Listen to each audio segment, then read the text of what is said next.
Oui, alors je me suis, comme je vous le disais, attaché à publier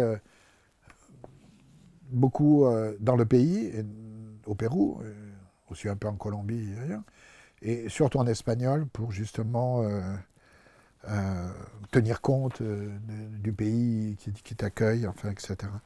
Et c'est très intéressant parce que, en fait, tout ce que je publie, je l'amène toujours un exemplaire ou deux chez les Yaguas, même si la plupart, notamment à l'ancienne génération, ils n'ont aucun accès à la lecture, enfin à l'écriture, etc. Mais bon, je me suis dit peut-être qu'ils vont l'utiliser à leur manière. Pourquoi penser qu'ils ne vont pas l'utiliser parce qu'ils ne savent pas lire? Tout ça est tout à fait ridicule. Donc je me suis dit, on verra ce qu'ils en font. Hein, s'ils le déchirent, s'ils en font du papier toilette, ça ne me dérange pas. Et donc, euh, j'ai remis un peu tous ces ouvrages-là et je me suis rendu compte peu à peu que finalement, ils ont aussi une certaine trajectoire. Alors, ça a commencé en fait par un des livres, des premiers que j'ai publié au Pérou, ce que j'ai intitulé maladroitement Histoire et migration. En fait, ce n'est pas vraiment des migrations, c'est la mobilité, ce que j'expliquais. Mais pour moi, à l'époque, c'était les migrations. Migration, c'est orienté, c'est d'un point à un autre. Et puis, souvent, il n'y a pas de va-et-vient. Bon, la migration est souvent vue comme un point de départ et un point d'arrivée. Là, non. Donc, ce livre-là retrace à peu près, fleuve par fleuve, depuis qu'on a des sources. Alors, j'ai essayé de partir des sources jésuites, donc le XVIIe jusqu'à aujourd'hui, de montrer la présence ou non des Yaguas ou des ancêtres des Yaguas, des anciens, disons, sur telle ou telle région, parce que c'était intéressant. Je voulais montrer surtout la mobilité, c'est-à-dire le fait ils se sont déplacés d'une rivière à une autre, enfin, etc. Mais donc je partais du XVIIe siècle et, jusqu'à aujourd'hui, donc j'essaie. Or, cet ouvrage a eu une certaine utilité, disons, à partir du moment où a été proclamée au Pérou la loi des communautés indigènes, et qui avait pour but aussi d'octroyer des terres, la propriété de terres délimitées à des communautés plus qu'à des ensembles, disons, ethniques, ou etc., comme ça peut se faire ailleurs. Donc, en fait, il s'agissait, ce livre tombait pas si mal que ça, parce que les Yaguas, évidemment, n'ont pas le même système d'inscription historique linéaire que nous avons. J'ai parlé de ces espèces de quipous. Et ces trucs-là n'étaient pas marqués sur leur quipou, si je peux dire, sur leur corde. Donc, quand ils sont allés au ministère pour réclamer des terres, il était en fait très important pour eux de montrer scientifiquement, puisque c'était un scientifique qui avait fait ça, qu'ils étaient installés depuis 3 siècles sur ce fleuve et que donc ils sont autochtones de ce fleuve et qu'il faut donc délimiter des territoires de tel fleuve à tel fleuve parce que dans ce livre, il est dit qu'en 1820, on était là et là, donc c'était important. Donc ça a été pour eux, je ne sais pas si ça a eu un effet sur le plan du ministère, mais ça a été très important d'amener le livre au ministère pour montrer, ah oui là c'est un peu les migrations, oui je m'étais bien amusé à l'époque à essayer de suivre, et à mon avis ce n'est même pas le 10e de leur déplacement. Alors ça c'était quelque chose de... Et que si déplacement il y avait, c'était des colons qui les déplaçaient pour travailler le caoutchouc, le bois, mais que, en fait, ils retournaient après sur leur terre d'origine. Alors, chez les Yaguas, il n'y a pas tellement cette notion de territoire.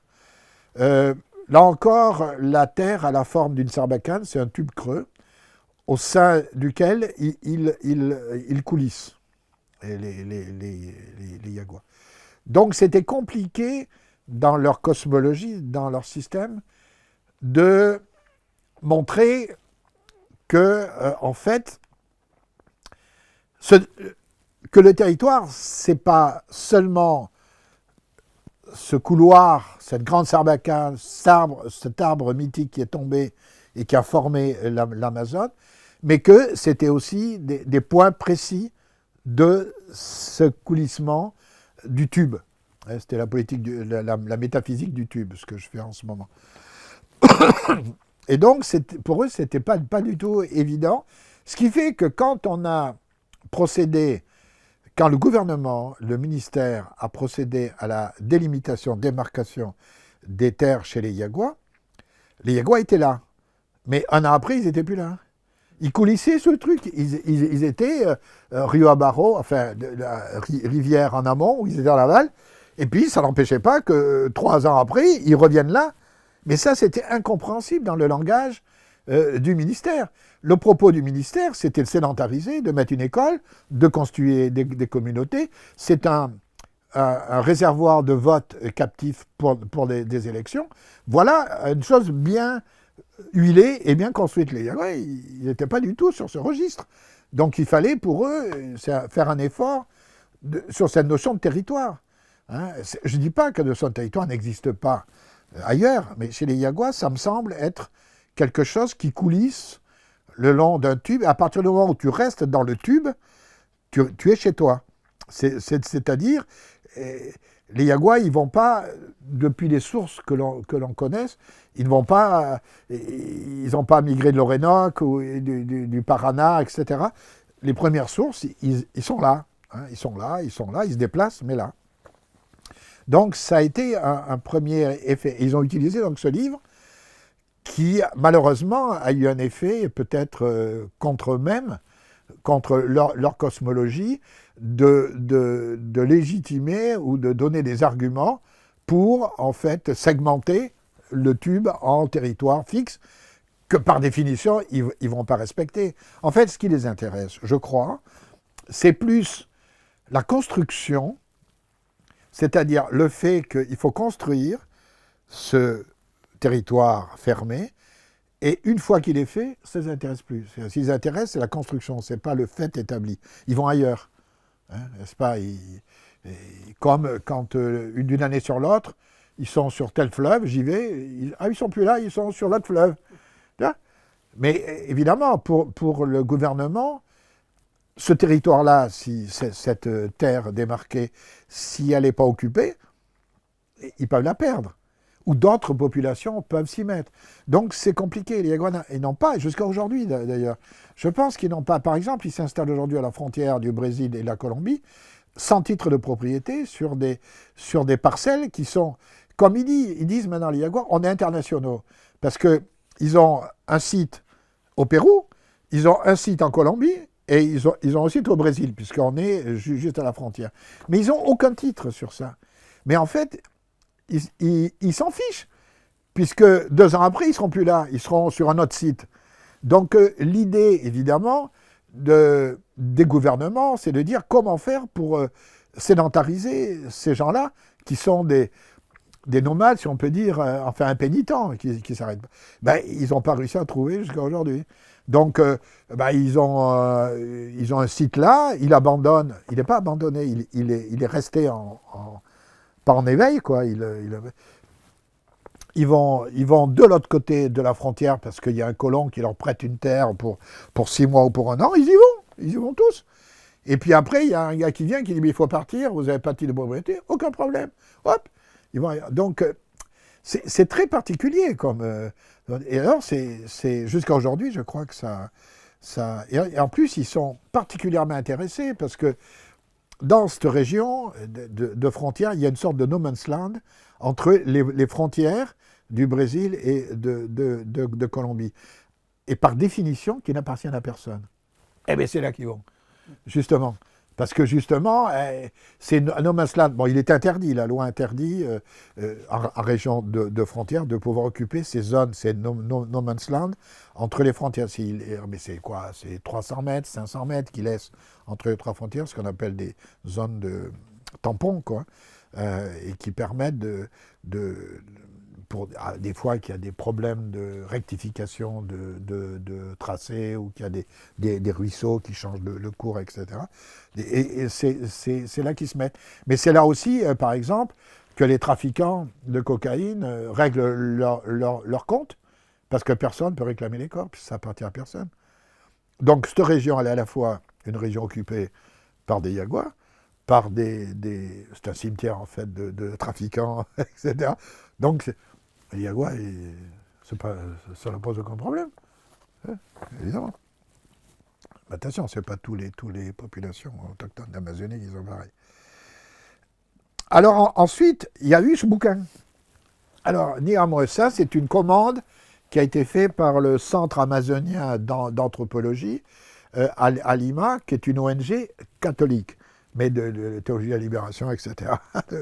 Donc, ils nous ont demandé de faire une sorte de monographie qui serait un peu... Alors, c'est la transformation de mon mémoire de l'EHESS, là. Et donc, je me suis rendu compte aussi que ce bouquin, Nihamwe, c'est le nom que les Yaguas se donnent. Hein. Nihamwe, c'est le principe vital qui est commun aux végétaux, aux animaux, aux minéraux, donc ils font partie dans le nom même. Et Hini, c'est le soleil qui alimente de son énergie justement le Hamwe. Rien que dans le nom, leur autodésignation implique leur intégration dans le cosmos. Parce que le Hamwe, toutes les entités de l'univers le partagent. Donc, ce bouquin, donc, il utilise dans les écoles, je me suis pas dans toutes, hein, mais dans quelques écoles, puisque ce bouquin a été un peu distribué par ce centre dans les écoles bilingues ou non, d'ailleurs bilingues. Et alors, il y a un intérêt de ce livre que je pense qui est le plus important par rapport à ma formation dessin, peinture, etc., c'est qu'il est bourré de dessins. Tu vois ? Et donc, les enfants, ils colorent ça. Donc, c'est génial. Ils utilisent ça. Tu vois, ils colorent tous les... Enfin, il y a beaucoup de dessins, tu vois. Bon, bref, quand on veut les trouver, évidemment, on ne les trouve pas. Oui. Beaucoup de dessins. Maintenant, ils mettent des couleurs. Bon, ça, c'est un peu, évidemment, un peu mon côté graphique, etc. Donc, voilà le destin d'un bouquin qui, je pense, a son intérêt pour les dessins qui peuvent être coloriés par les enfants, mais aussi il y a beaucoup de données ethnographiques qui aujourd'hui n'appartiennent plus à la quotidienneté des Yaguas. Donc ils demandent souvent à quoi ça servait, pourquoi, voilà. Donc il y a un côté aussi, mais surtout par le dessin plutôt que par le. Je pense que c'est très iconique. Enfin, ils sont beaucoup plus. Bon, c'est une façon de l'oralité, mais ils sont très intéressés à l'iconographie, quoi. L'iconographie comme une forme d'écriture, quoi, en somme. Et donc, je pense que tous ces livres. Alors, le bouquin sur le chamanisme qui arrive maintenant, c'est un peu pareil. Il y a beaucoup de dessins, qui est c'est mon déformation, si je puis dire, professionnelle, et donc qui renvoie aussi à des modes d'expression autochtones. Les Yaguas dessinaient, mais des choses, comment dire, plutôt non figuratives. Hein. C'est surtout des choses non figuratives. Alors évidemment, là, c'est plutôt figuratif, qui correspond beaucoup plus au mode qu'on apprend dans les écoles, c'est-à-dire à la façon de dessiner des jeunes générations dans les écoles. Et il y a beaucoup maintenant des écoles même de peinture qui ont fait presque école, si je puis dire, en Amazonie, des gens qui sont connus, sont devenus des peintres ou des romanciers. Il y a beaucoup de romans maintenant écrits par des autochtones ou des descendants d'autochtones, de ce qu'il se souvient. Il y a aussi, il y avait celui-là aussi qui était intéressant, qui a été publié, Between Zoo and Slavery, alors c'était publié en espagnol aussi, c'était distribué, qui concerne surtout les jeunes filles Yagua qui servaient, qui ont été, comment dire, étaient sorties de leur communauté comme servantes ou comme bonnes, muchachas, hein, aussi bien localement que jusqu'à Lima. Et ce bouquin a été important aussi parce qu'il nous a permis, et notamment à Lima, la capitale, d'aller avec des Yaguas retrouver leurs filles ou leurs sœurs, parce qu'ils n'avaient plus aucune nouvelle, dans des familles qui les exploitaient évidemment et qui ont décidé de les laisser partir après et qui sont retournés dans leur communauté. Alors, avec leur consentement, bien entendu. Et ça, c'était aussi avec Alberto, là, celui avec lequel j'ai beaucoup travaillé, si je puis dire, beaucoup discuté, bagarré d'ailleurs aussi.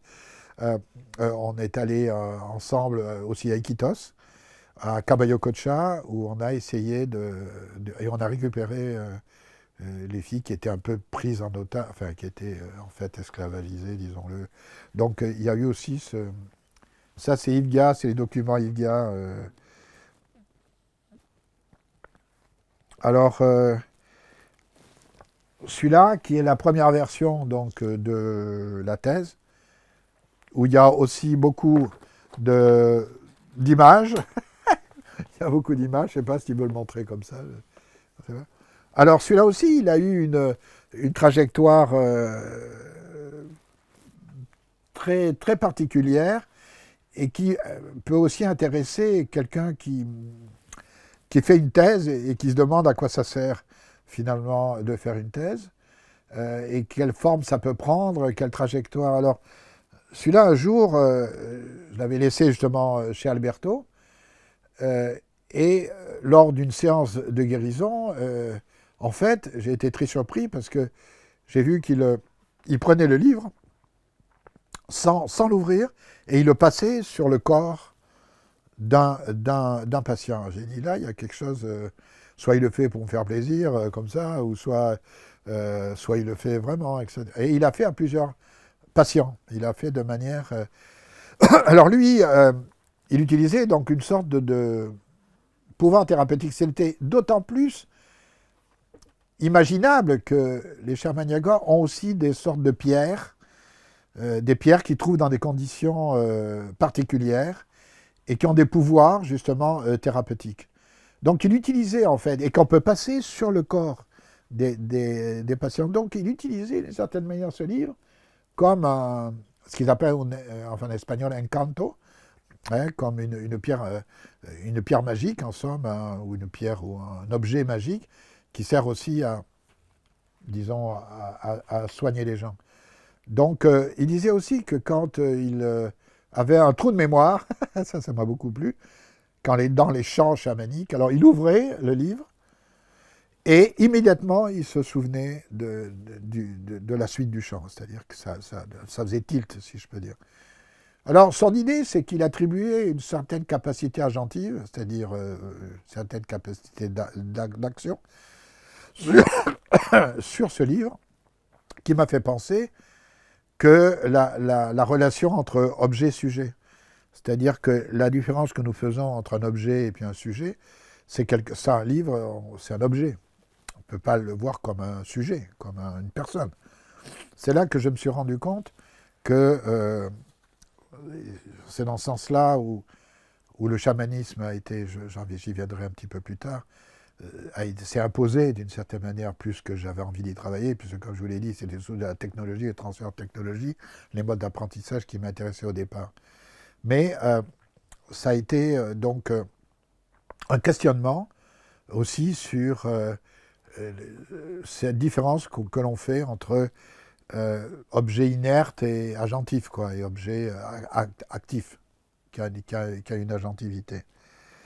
Le deuxième impact que ce bouquin a produit, ça m'a beaucoup aussi intéressé, je donnais des cours à une époque à l'Université Complutense à, à Madrid, là où justement je vous ai parlé de mon plagiat, de mon plagieur, et il y avait un jeune étudiant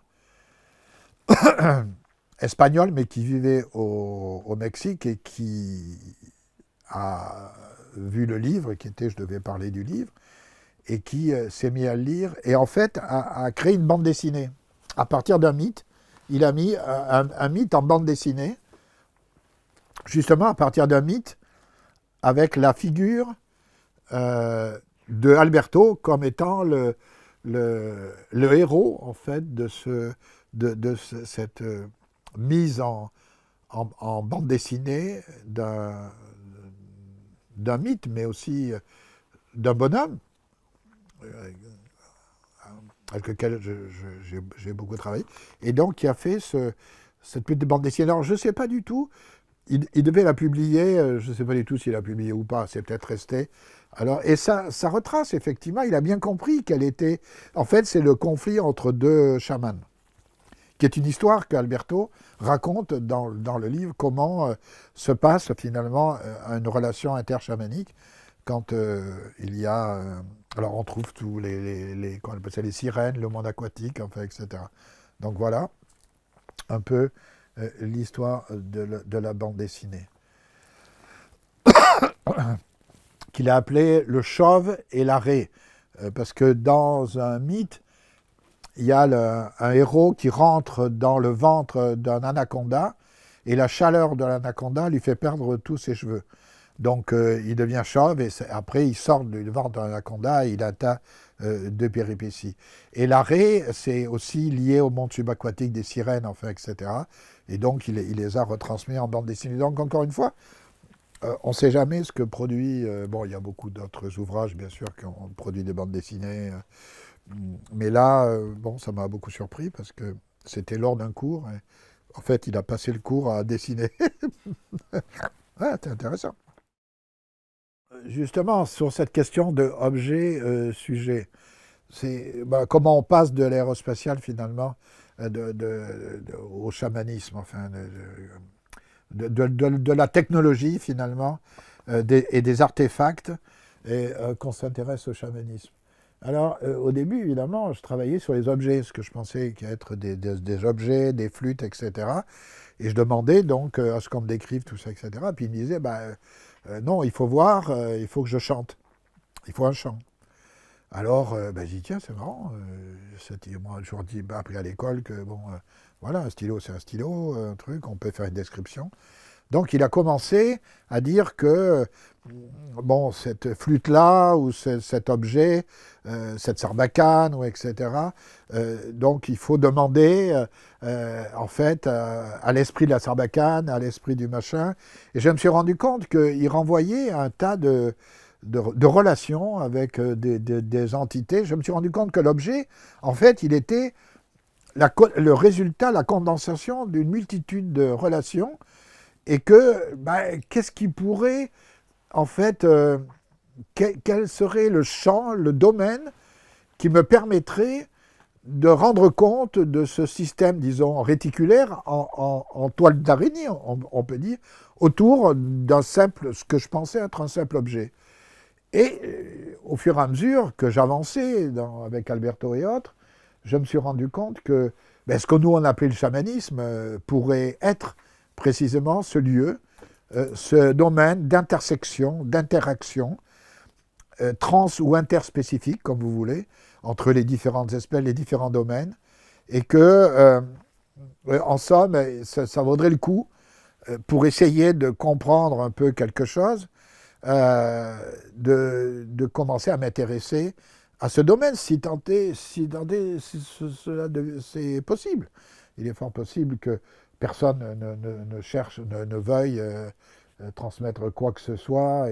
Et donc, Alberto, tout de suite, a bien compris que j'avais là un petit problème, et qui pour lui est tout à fait naturel. Un objet, bien sûr, est bien au-delà qu'un simple objet, donc de certains côtés. Mais comme il commence à nous connaître, il dit, celui-là, il ira pas bien loin si je lui explique pas. Donc j'essayais d'être le plus ouvert possible en disant explique-moi tout ça. Il a commencé donc à me dire voilà, mais pour ça en fait il faut que tu suives un certain expérience, des choses que je ne peux pas t'expliquer. Voilà, je peux bien sûr, il m'a raconté un tas d'histoires, de récits, etc. Mais alors, je ne suis pas un grand preneur d'ayahuasca, enfin, j'ai beaucoup certainement depuis ce chamanisme-là, enfin, Iquitos, de peur, en fait, de quelque chose qui se trouve là et que j'ai pas réussi encore bien à repérer, enfin, disons à domestiquer. Et, et donc, j'ai pas suivi une initiation, en gros. Euh, mais j'ai fait des tentatives, bien évidemment. J'ai essayé de voir plusieurs chamans, enfin des gens reconnus comme étant chamans, puisqu'en général, ils sont plutôt discrets. C'est pas des gens qui...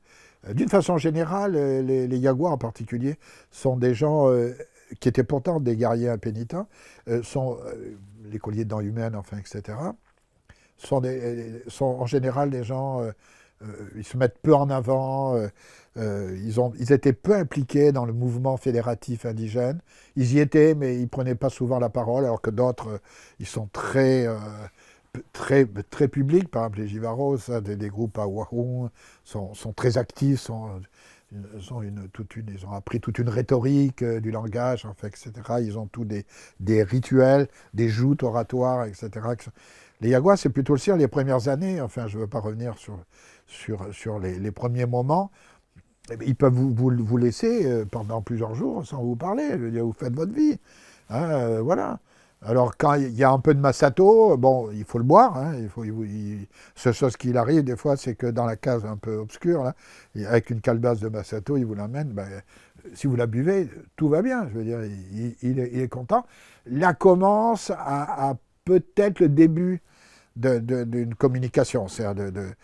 L'épouillage aussi est un truc très important. L'épouillage dans les Andes, c'est la première... Les gens ne peuvent pas s'épouiller tout seuls. Ils ont besoin d'une autre personne. Donc c'est le début des relations sociales. C'est-à-dire il faut être deux et pas un. Donc, mais c'est intéressant parce que les Yaguas, ils ont mis des jumeaux, c'est-à-dire c'est les deux jumeaux, mais qui en fait grammaticalement sont un. C'est pour ça que ce sont des jumeaux. C'est pas deux frères. C'est pas un, ce sont des jumeaux, ni un ni deux. Enfin, c'est toujours cette affaire-là.